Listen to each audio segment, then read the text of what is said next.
Assalamualaikum warahmatullahi wabarakatuh. Perkenalkan, nama saya Wahyu Gusti Wibowo dengan NIM 40040 32 46 30 0032. Saya dari kelas Praktikum B Teknologi Rekayasa Otomasi 2024. Baik, kali ini saya ingin menerangkan atau menjelaskan materi praktikum dasar sistem kontrol, yaitu kontrol PID motor DC dengan menggunakan Simulink.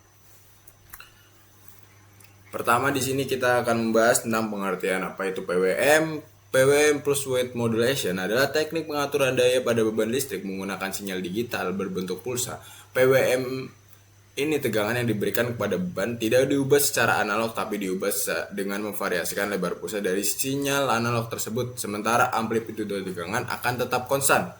Fungsi utama pada PWM ini biasa digunakan untuk mengatur daya yang diberikan kepada elemen elektrik seperti motor DC, LED, atau perangkat lain secara efisien karena akan memiliki sedikit kehilangan daya. Kenapa PWM itu efektif? PWM itu akan mengontrol di mana energi rata-rata yang diterima motor atau beban lainnya tanpa perlu merubah tegangan secara langsung, sehingga lebih efisien dan minim panas yang terbuang dibanding dengan cara lain. Lanjut, aplikasi PWM. PWM ini banyak digunakan pada aplikasi sistem kendali motor DC, pengaturan kecerdasan LED, pengendalian pemanas, serta berbagai aplikasi berbasis microcontroller seperti Arduino dan PLC karena efisiensi dayanya tinggi dan kehilangan energinya relatif kecil. Oke, baik, di sini ada grafik yang mencontohkan PWM sinyal itu seperti apa. Nah, ini bisa dilihat PWM sinyal itu bentuknya step up, dia naik, terus nanti akan turun, naik lagi, turun lagi, dan berbentuk kotak-kotak atau persegi. Nah, atasnya ini ada modulation sinyal, dia satu bukit satu lambda seperti itu modulation sinyal. Oke, selanjutnya kita akan ingin menjelaskan lagi ya tentang encoder 2 pin. Encoder 2 pin ini adalah jenis sensor incremental yang digunakan untuk mendeteksi kecepatan dan arah putaran poros motor, khususnya pada motor DC. Encoder ini bekerja dengan menghasilkan dua sinyal digital yang dikenal sebagai channel A dan channel B. Kedua sinyal tersebut digunakan oleh sistem kendali untuk membaca pergerakan motor secara real time. Prinsip kerjanya, encoder ini bekerja berdasarkan pembagian pembangkit pulsa digital saat poros motor berputar. Di dalam encoder terdapat disk berlubang atau magnet yang akan memicu sensor setiap kali poros berputar. Setiap perubahan posisi poros menghasilkan satu pulsa digital pada channel A dan channel B. Jumlah pulsa yang dihasilkan sebanding dengan sudut atau kecepatan putaran motor. Jadi, sinyal channel A dan channel B, encoder 2 pin ini menghasilkan dua sinyal digital dengan perbedaan fasa sebesar 90 derajat. Jadi perbedaan fasa pada channel A dan channel B itu 90 derajat, yang disebut juga sebagai sinyal quadrature. Perbedaan fase ini memungkinkan sistem untuk satu, membentukkan arah putaran motor, kedua, menghitung kecepatan putaran. Ketika channel A berubah terlebih dahulu dibanding channel B, motor berubah secara jarum jam. Sebaliknya, jika channel B berubah terlebih dahulu dibanding channel A, motor akan berputar berarahan jarum jam. Ya, ini penentuan arah putarannya. Kita bisa lihat di sini arah putarannya itu jika dia searah jarum jam, channel A akan mendahului channel B. Jika dia berlawanan arah jarum jam, channel B akan mendahului terlebih dahulu channel A. Nah, dengan cara ini sistem kendali dapat mengetahui arah putaran motor tanpa memerlukan sensor-sensor tambahannya. Apa sih peran encoder dalam sistem kendali? Dalam sistem kendali motor DC, encoder 2 pin berfungsi sebagai sensor umpan balik atau feedback. Data yang nantinya diperoleh dari encoder digunakan untuk pengendali atau microcontroller untuk membandingkan kecepatan aktual motor dengan kecepatan yang diinginkan. Jika terjadi perubahan, sistem akan menyesuaikan sinyal kendali seperti PWM agar motor beroperasi sesuai dengan set point yang kita inginkan. Oke, selanjutnya kita ingin menjelaskan tentang PID lagi. Lagi-lagi PID, karena dasar sistem kontrol itu tidak akan terlepas dengan yang namanya PID. PID itu adalah kontrol metode kendali umpan balik yang menggabungkan proporsional, integral, dan derivatif. Tujuan penggunaan utama PID adalah mencapai kestabilan respon cepat dan akurasi output sesuai dengan set point-nya. Konsep error. Error adalah selisih antara nilai set point dan output aktual yang menjadi dasar perhitungan sistem kendali. Kita jelaskan komponen PID atau kita bedah P, I, dan D-nya. Proportional control biasa dilambangkan dengan KP. Ini adalah si penggerak. Dia akan memberikan output yang sebanding dengan besarnya error saat ini. Semakin besar errornya, maka semakin besar aksi kontrolnya. Karakteristiknya, efek positifnya dia meningkatkan rest time. Jadi dia nanti grafiknya itu akan lebih cepat naik ke set pointnya. Tapi dia memiliki kelemahan. Kalau nilai P-nya ini terlalu tinggi, itu akan menyebabkan overshoot atau melewati target dan akan menyebabkan osilasi. Jika menggunakan nilai P akan selalu menyisakan steady state error atau offset selisih permanen dari target. Jadi dia tidak akan stay di set pointnya. P ini membuat sistem cepat, tetapi tidak tepat. Nah, lanjut ke CI, integral control, atau biasa dilambangkan dengan KI. Ini adalah si korektor. Nah, dia itu menjumlahkan error dari waktu ke waktu. Selama error itu bukan nol, aksi integral akan terus membesar untuk mendorong sistem ke target. Karakteristiknya, efek positif dari si integral ini itu menghilangkan steady state error. Nah, memastikan output akhirnya itu sama dengan set point persis. Kelemahannya ini dapat memperburuk stabilitas dan kadang menambah osilasi. Resiko internal wind up atau akumulasi error berlebihan saat sistem jenuh atau saturasi. Nah, ini membuat sistem akurat dan menghilangkan offset. Lalu yang terakhir, derivative control. Ini adalah si peredam atau rem.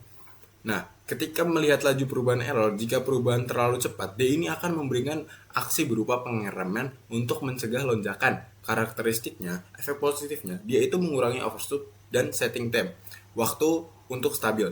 Nah, yang kedua itu meningkatkan stabilitas sistem atau efek damping. Nah, selanjutnya, kelemahannya itu dia sangat sensitif terhadap noise atau gangguan sinyal frekuensi tinggi. Berarti jika tiba-tiba sinyal ada noise atau ada gangguan dengan sinyal frekuensi tinggi, ini si D ini sangat sensitif. Jadi mungkin kadang kurang stabil. D ini dapat memberikan stabilitas dan mencegah overshoot. Oke, lanjut ke penjelasan untuk materi materi kali ini. 29 MATLAB function non to hero. Yang pertama, pada sistem kontrol berbasis Simulink terkadang muncul nilai none, not a number, mungkin akibat bagian dengan nol, data sensor yang tidak valid atau gangguan numerik saat simulasi berjalan.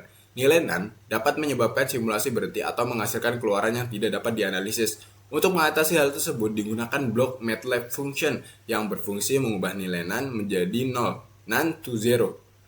Dengan sinyal tetap berada dalam kondisi valid dan sistem dapat terus beroperasi. Contoh logika yang digunakan di dalam MATLAB function.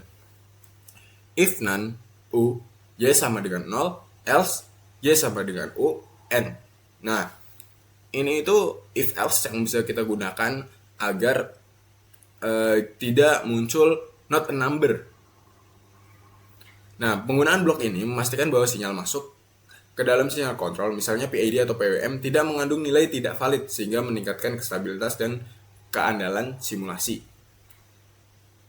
Lalu lanjutnya saturation. Ini adalah pembatasan nilai sinyal kontrol. Block saturation digunakan untuk membatasi nilai sinyal agar tidak melebihi batas maksimum dan minimum yang diizinkan oleh sistem. Dalam pengendalian motor DC, pembatasan ini sangat penting karena sinyal kontrol PWM memiliki batas fisik, misalnya di antara 0 hingga 100% atau minus 1 hingga 1. Di PWM itu di 225, minus 225 hingga 225. Jika sinyal tersebut melebihi batas yang ditentukan, maka block saturation akan menahan pada nilai batas tersebut. Bisa dilihat sini, U saturation sama dengan U max, U min, dan nilai U-nya, di mana U lebih besar dari U max dan U itu lebih kecil dari U min. Penggunaan block saturation membantu pencegahan perintah kontrol yang tidak realistis dan melindungi aktuator dari kondisi kerja berlebih. Selain itu, pembatasan ini juga berperan penting untuk menjaga terjadinya integral wind up pada kontrol PID. Lanjut pengertian dari error integral. Nah, error integral WinUp ini terjadi ketika komponen integral pada PID terus terakumulasi meskipun sinyal kontrol telah mencapai batas saturasi. Kondisi ini menyebabkan respon sistem menjadi lambat, overshoot besar, atau bahkan tidak stabil saat kembali ke daerah kerja normal. Integral anti-WinUp digunakan untuk mencegah penumpukan error tersebut. Prinsip dasarnya adalah menghentikan atau mengoreksi proses integrasi ketika keluaran kontrol berada pada kondisi saturasi. Pada simulink, anti-WIP dapat diterapkan dengan berbagai cara, antara lain menggunakan fitur anti-WIP pada blok discrete PID bawaan, atau menghentikan integrasi saat sinyal kontrol tersaturasi, atau menggunakan umpan balik selisih antara sinyal sebelum dan sesudah saturasi. Black calculation. Dengan penerapan integral anti-WIP, sistem kontrol menjadi lebih stabil, respon akan lebih cepat, kembali ke set point, dan performa PID menjadi lebih optimal, terutama pada sistem dengan batas akuator yang ketat. Sekian untuk penjelasan PPT, kita lanjut ke simulasinya. Nah, ini untuk rangkaian simulasinya pada Simulink. Jadi di sini kita bisa lihat ini ada speed, lalu di sini kita lihat ada 9 to 0. Ini masuk ke sini, lalu di sini, KP-nya masuk di sini, PID-nya tuh masuk di sini, derivatifnya di sini, non to zero-nya itu di tengah di bagian di bagian KI. Lalu semuanya nanti akan dimasukkan ke sini menjadi poin PID di sini yang nantinya dihitung di scope sini. Ini speed, encoder, speed sama errornya. Ini untuk PID-nya, scope-nya di sini. Untuk hasil percobaannya kita lihat di video berikutnya. Oke, di sini kita dapat melihat kondisi idle atau simulasi di mana perhatian tertuju pada scope 3 di grafik atas itu oscillasinya itu membesar, grafik sinyalnya pada yang berwarna oranye itu semakin membesar seiring waktu. Ini adalah kondisi kuat bahwa sistem berada dalam kondisi tidak stabil atau marginal step, kemungkinan besar parameter gain KP atau itu disetting terlalu tinggi, jadi menyebabkan sistem berosilasi tanpa henti. Nah, itu sempat agak rendah karena PID-nya disetting kembali. Nah, untuk grafik yang bawah nilai sumbunya sangat besar di 10 pangkat 4 nilai ordernya. Garis merah set point dan garis kuning encoder terlihat datar di angka 0. Hal ini menunjukkan meskipun sinyal kendari di atas bergejolak hebat, efek pergerakan aktual motor sistem mungkin belum terlihat signifikan pada skala besar ini. Namun di situ terlihat sedikit naik nilai kuning dan nilai hijau merah itu tidak sesuai atau tidak pada set point merahnya. Jadi agak naik di situ terlihat karena nilai PID-nya yang disetting itu mungkin kurang sesuai.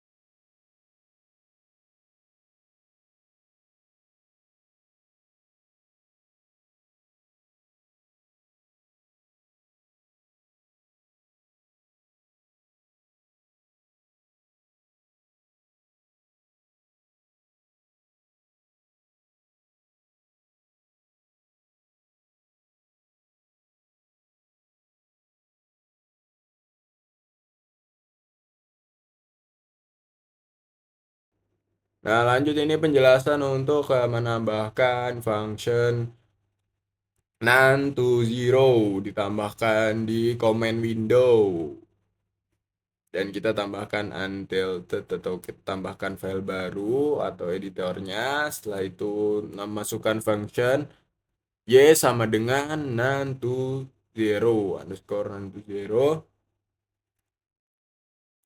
dalam kurungnya kita taruh u seperti yang sudah kita presentasikan sebelumnya. Setelah itu kita tambahkan persen code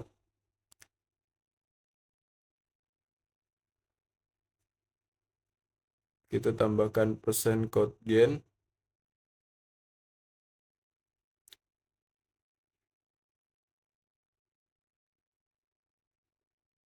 Dan kita tambahkan persen none to zero.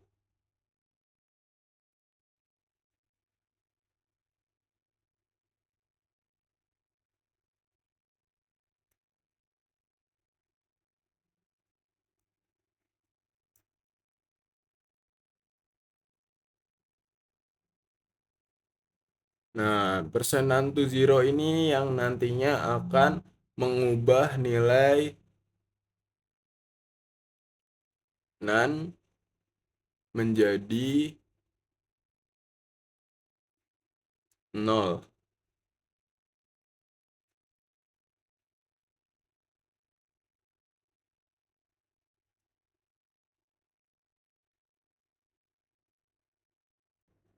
Ya, ini kita tambahkan berapa lagi jika U sama dengan none, Y sama dengan none to zero. Jika U sama dengan none, maka Y sama dengan 0. Dan jika U sama dengan angka 0, angka normal, maka Y sama dengan U.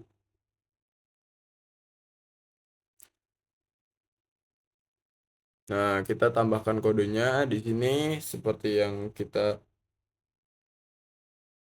berikan. If is none U, Y sama dengan 0, else-nya Y sama dengan U. Nah, seperti itu untuk kodenya. Lalu ini kita lanjut.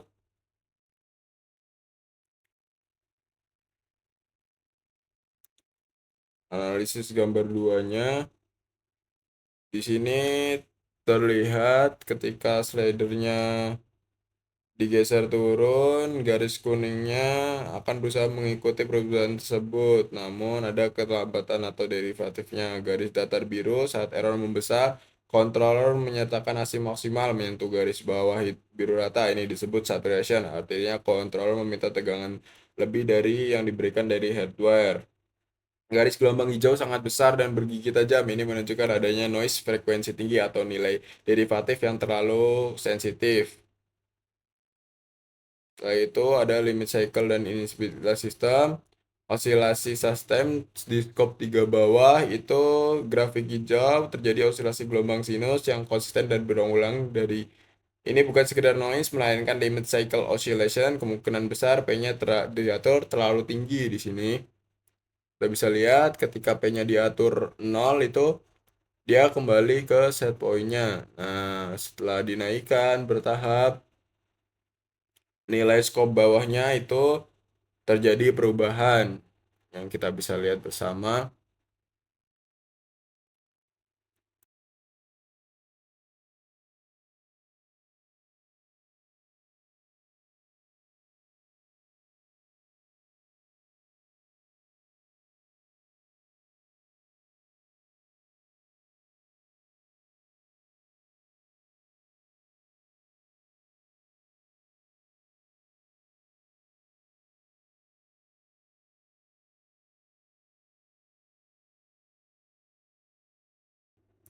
Mungkin cukup sekian presentasi atau penjelasan simulasi dari saya. Kurang lebihnya mohon maaf. Wassalamualaikum warahmatullahi wabarakatuh.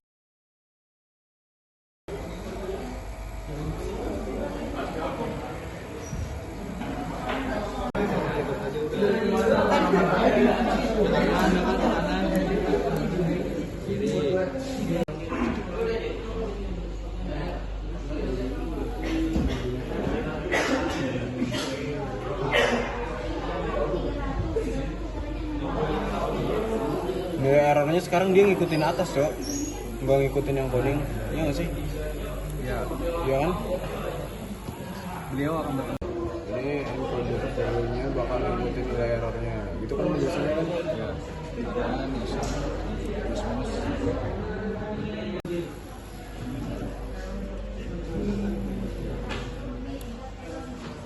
Iya.